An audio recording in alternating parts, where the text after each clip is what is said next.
Hello friends, welcome to KCI में आपका स्वागत है। दोस्तों, आज मैं आपको बताऊंगा कूलाम का नियम।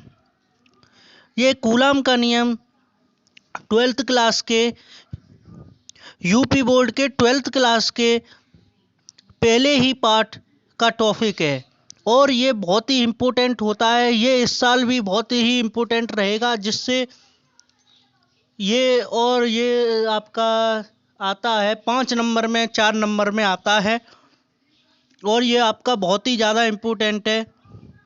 आप इसको बहुत अच्छे से पढ़ना। देखो, मैं आज आपको इसी नियम के बारे में बताऊंगा, पूरी डिटेल में बताऊंगा, अच्छे से बताऊंगा, जिससे आप अच्छे से पढ़ना और मैं इस प्रकार से बताऊंगा कि आपको याद हो जाएगा।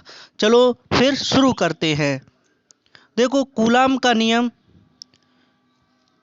अब मैं ये फ्रांसीसी वैज्ञानिक कूलाम ने प्रयोगों के आधार पर दो आवेशों के मध्य लगने वाले बल के संबंध में नियम दिया था, जिसे कूलाम का नियम कहते हैं। जैसे दो आवेश हैं Q1 और Q2, इन दोनों के मध्य लगने वाले बल के संबंध में ये नियम दिया था, जिसे कूलाम का नियम कहते हैं।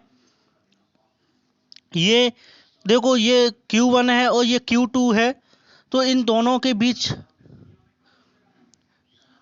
ये Q1 और ये Q2 है, इन दोनों के बीच जो बल लग रहा है और ये दूरी है, इसके यानी कि इन दोनों Q1 और Q2 के अनुक्रमानुपाती तथा इसके बीच की दूरी के वर्ग के R है, इसकी बीच की दूरी है,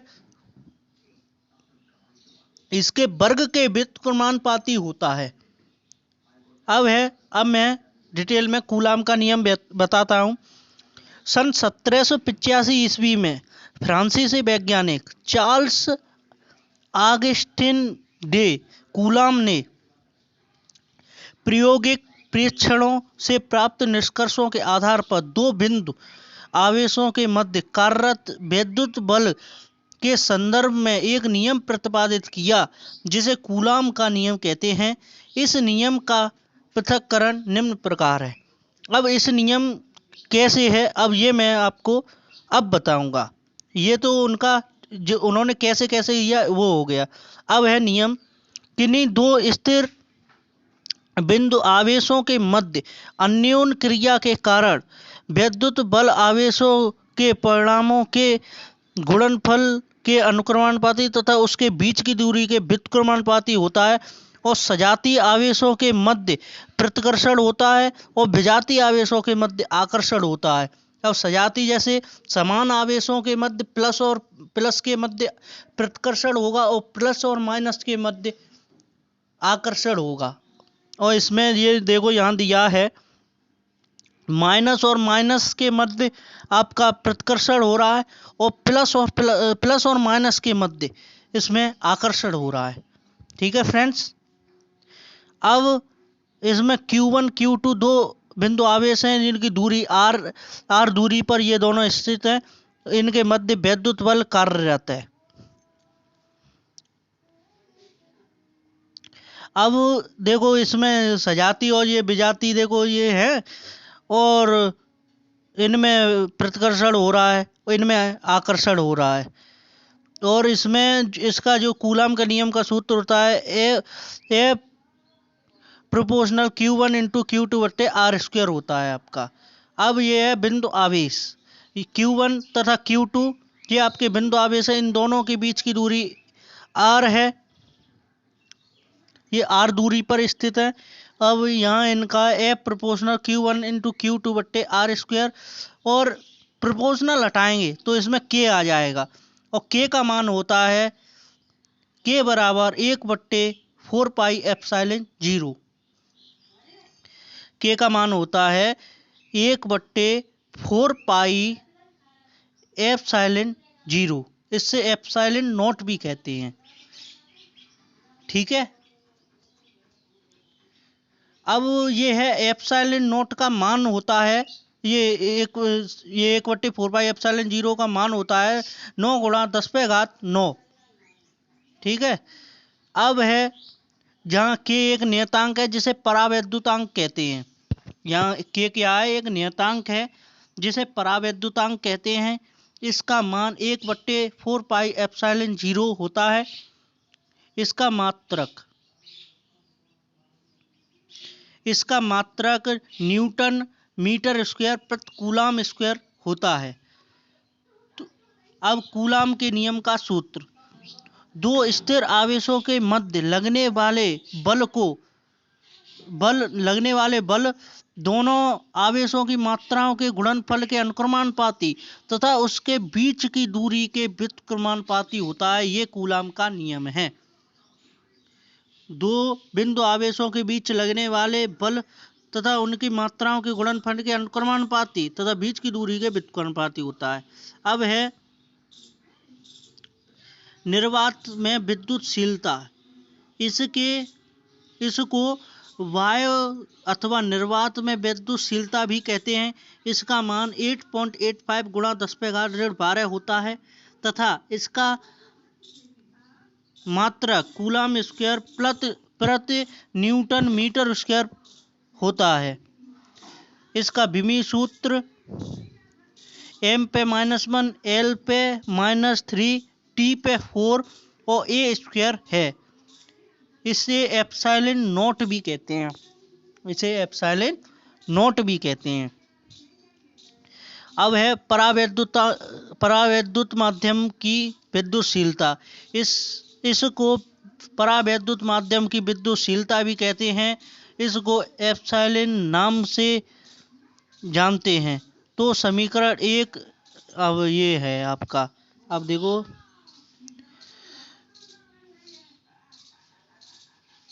अब इसमें है F बराबर 1/4πε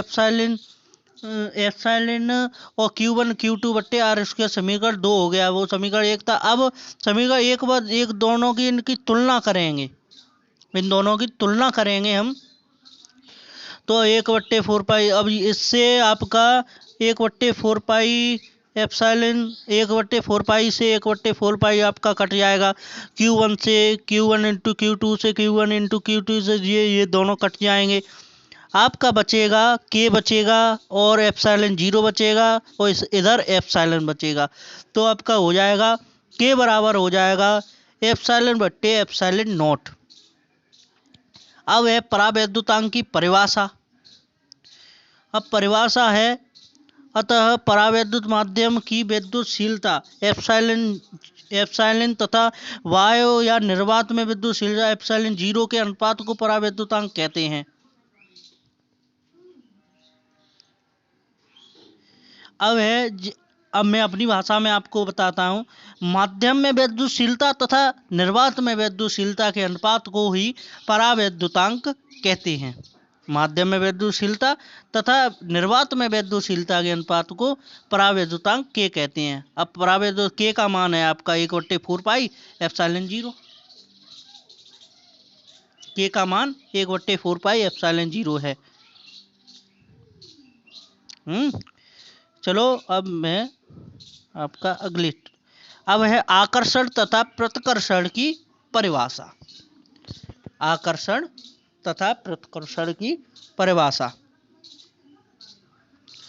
अब जैसे हम पढ़ चुके हैं कि दो समान प्रकार के आवेशों के मध्य तो प्रतिकर्षण होता है तथा विपरीत प्रकार के आवेशों के मध्य आकर्षण होता है।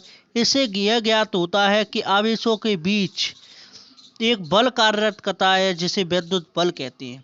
अब जो आवेशों के बीच जो बल कार्य करता है जिसे विद्युत बल कहते हैं। अब ये है, समान आवेशों के बीच लगने वाले बल को प्रतिकर्षण बल कहते हैं तथा विपरीत आवेशों के मध्य लगने वाले बल को आकर्षण बल कहते हैं। ठीक है, विपरीत आवेशों के मध्य लगने वाले बल को आकर्षण बल कहते हैं और समान आवेशों के मध्य लगने वाले को प्रतिकर्षण और विपरीत आवेशों के मध्य लगने वाले बल को आकर्षण कहते हैं। अब और इसमें जो समान आवेश होते हैं उनमें तो प्रतिकर्षण होगा ही और उनमें एक बल कार्य करता है जिसे विद्युत बल कहते हैं। अब है कुछ महत्वपूर्ण प्रश्न। अब है निर्वात में, जैसे ये निर्वात में पहला, दूसरा, तीसरा, चौथा, पांचवा, छठा, सातवां, आठवां, ये प्रश्न इतने ज़्यादा इम्पोर्टेंट है, ये एक एक नंबर में आ जाते हैं। ये इस प्रकार से आ जाते हैं, आपके ऑप्शन वाइज आ गए एक एक नंबर के, और जिससे आप अब इसमें निर्वात में विद्युतशीलता का मात्रक होता है, आ गया एक नंबर में, तो इससे आपके नंबर बढ़ते हैं। अब इसमें ये लिख दो आप, कूलम स्क्वायर प्रति न्यूटन मीटर स्क्वायर लिख दो। एक लिखना नहीं है, वो टिक लगाना, बस आपको एक नंबर मिल गया। अब है कूलम के नियम का सदिश रूप है एफ वेक्टर बराबर 1/4 पाई एप्सिलॉन के Q1 × Q2 बट्टे आर स्क्वायर और आर का कैप। अब ऐसे दूसरा है एक कूलम में आवेश इलेक्ट्रॉन होते हैं -6.25 × 10⁻18। अब इलेक्ट्रॉन पर कितना आवेश होता है -1.6 × 10⁻19 कूलम। अब इलेक्ट्रॉन पर आवेश होता है ऋणात्मक, इलेक्ट्रॉन पर आवेश होता है ऋणात्मक। एक अल्फा कण पर आवेश होता है -3.2 × 10⁻19 कूलम। अब है कूलम का नियम में एप्सिलॉन 0 का मान होता है तो -8.85 × 10⁻12 कूलम स्क्वायर प्रति न्यूटन मीटर स्क्वायर होता है। अब इलेक्ट्रॉन का द्रव्यमान होता है -9.1 × 10⁻31 किलोग्राम। अब कुछ चुने हुए भौतिक नियतांकों के मान। अब है जैसे ये भी आपके इम्पोर्टेंट एक एक नंबर में आ जाते हैं। प्रकाश की चाल 3 × 10⁸ मीटर पर सेकेंड। अब प्रकाश की चाल भी आ जाती है तो आप लिख सकते हो, उसमें टिक लगा सकते हो। इसलिए मैंने ये सब ढूंढ के ये प्रश्न आपके लिए लाया हूं मैं। अब है आपका नंबर 2 पे है प्लांक नियतांक। इसको पहले मिटा लूं।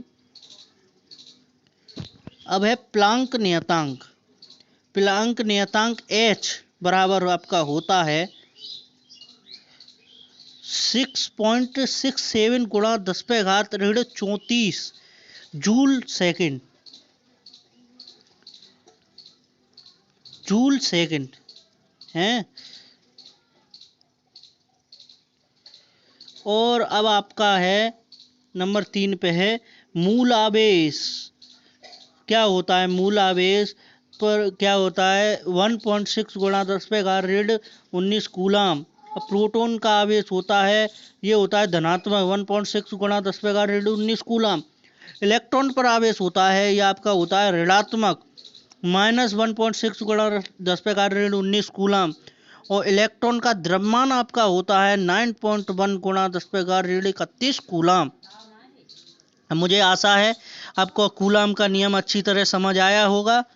कूलम के नियम में किसी भी टॉपिक को समझने में आपको अगर कोई परेशानी हुई हो तो आप हमें कमेंट करके बता सकते हैं, जिससे हम आपकी परेशानी का जल्द से जल्द समाधान करेंगे। प्लीज़ चैनल को लाइक करें, वीडियो को लाइक करें, चैनल को सब्सक्राइब करें और अपने फ्रेंड्सों में शेयर करें। धन्यवाद।